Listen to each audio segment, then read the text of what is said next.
விழா, அவர் இல்லாத இனி அவரோட இருக்க மாட்டோமா, அவர் நம்ம கூட இருக்க மாட்டாரா அப்படின்னு நினைக்கிறதே என்னால் டைஜஸ்ட் பண்ண முடியல.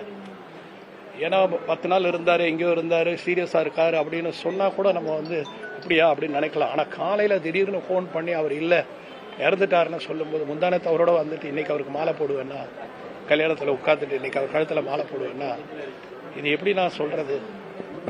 சாதாரண இல்லைங்க. பாக்கியராஜ் அவர்களுடைய மரணம் தமிழர்கள் இருக்கிற அத்தனை பெண்கள் குறிப்பாக அவங்க மனசுலையும் தன் படத்தால் இடம் முடிச்சவர். அவ்வளோ பெரியமை. இன்னைக்கு ஒரு வீட்லேயும் அவரை நினச்சி ரொம்ப சோகமாக இருப்பாங்க எல்லாருமே. அப்படிப்பட்ட ஒரு மிகப்பெரிய கலைஞன் எங்கள் கூட இல்லைன்னு நினைக்கும் பொழுது ரொம்ப கஷ்டமாக இருக்கு. எங்கள் திரைப்படத்துக்கு மிகப்பெரிய திரைத்துறைக்கு மிகப்பெரிய இழப்பு. அவருடைய மனைவிக்கும் அவரோட பிள்ளைக்கும் உங்கள் டாக்டருக்கும் எப்படி ஆறுதல் சொல்கிறதுனே தெரியல.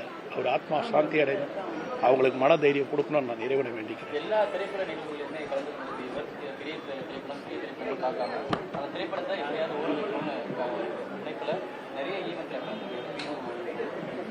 அதான் இப்போ சொல்லிட்டு இருந்தேன். அவர் இனிமேல் எந்த ஃபங்க்ஷன் இருக்க மாட்டாருன்னு நினைக்கும் போதே கஷ்டமாக இருக்கு.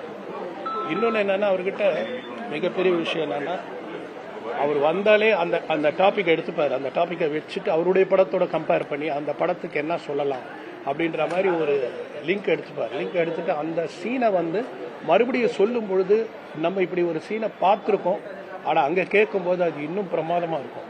அவருடைய வே ஆஃப் டெலிவரி, அந்த வே ஆஃப் டாக் எல்லாமே ஒரு தனித்தன்மை. இனி ஒரு பாக்யராஜ் போல ஒரு எழுத்தாளரோ, அந்த டைப் ஆஃப் எழுத்தாளரோ, அந்த டைப் ஆஃப் ஸ்க்ரீன் பிளே ரைட்டரோ, இல்லை அந்த டைப் ஆஃப் ஒரு டைரக்டரோ தமிழ் சினிமா கிடைப்பாங்களான்றது ஆச்சரியம்தான். இன்னொன்று என்னென்னா, அவருடைய டைரக்டர் பாரதி ராஜா அவருடைய இழப்பும் அவருக்கு ஒரு மிகப்பெரிய ஒரு சோகத்தை கொடுத்துருக்கு. அந்த சோகத்துக்குள்ளே இன்னும் ஒரு மாதமோ 2 மாதத்துக்குள்ளே இவர் இல்லைன்னா எங்களுக்கெல்லாம் ரொம்ப வருத்தமாக இருக்குது.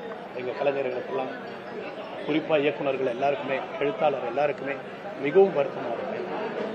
ஒரு ஆத்மா